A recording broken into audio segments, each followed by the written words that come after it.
Terem. Terem. Hi, Scott from Terem here with a practical video on product and venture building. Today I'm going to talk to you about using the scientific method to solve engineering and product problems. Really, where I draw the scientific method from is from a bit of my parents' kind of like upbringing, but really looking at the way their papers are structured really helps think through how to use the scientific method. So let's look at the vague structure of an academic paper. Summary, context, define the problem, do a review of what else is out there around solving the problem, come up with a method for how you're going to solve the problem or learn more about it, document your results, and then come up with a conclusion. This kind of almost gives us with a process for applying the scientific method. So whether it's having to come up with a way to run a survey, or if it's an engineering problem like how am I going to solve this bug, you can use the scientific method. So why take this approach? The reasons for taking this approach are, and using a template like this, is it helps, first of all, better articulate the problem. So by articulating the problem, you can get people on board with why it needs to be solved. And in articulating a problem, you can further understand it yourself, which sometimes, I find at least for me, when I do that, the solution just emerges and I don't need to think much further through it. But defining the problem is kind of the key part here. And there's an Abraham Lincoln quote that comes to mind that's attributed to him, which is, if I've got 8 hours to cut down a tree, I'm going to spend 7 hours sharpening my axe. And so the same kind of thing applies here, is spend your time really defining your problem, being clear on what it is, and making sure you can communicate it with others. Then once you've got the problem clearly down, it's then easier to move on.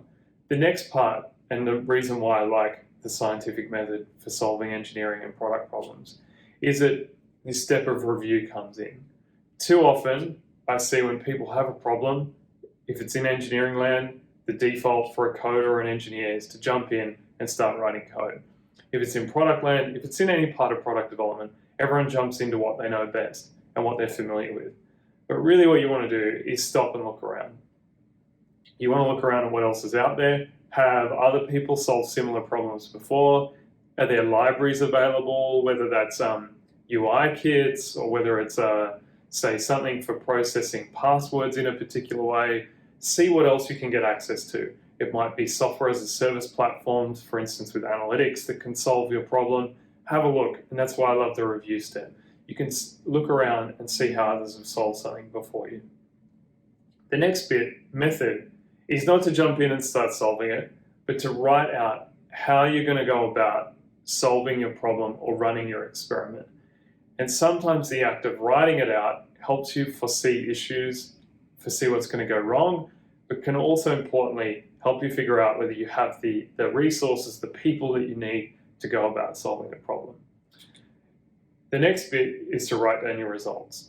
And writing down your results, formally writing them out and having to communicate them to people, helps you think through yourself. I know I use this a lot. If you're writing out your results, it helps you think through what's gone on with them.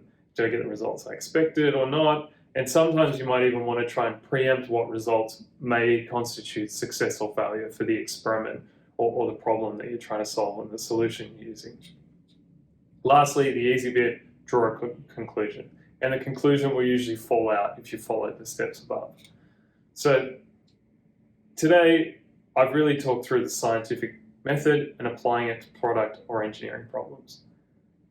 Thank you so much for watching. Hopefully you can apply this with the problem you're facing right now. If you like this video and you want to watch more, hit the thumbs up or hit subscribe. Speak to you soon. Thanks for having me.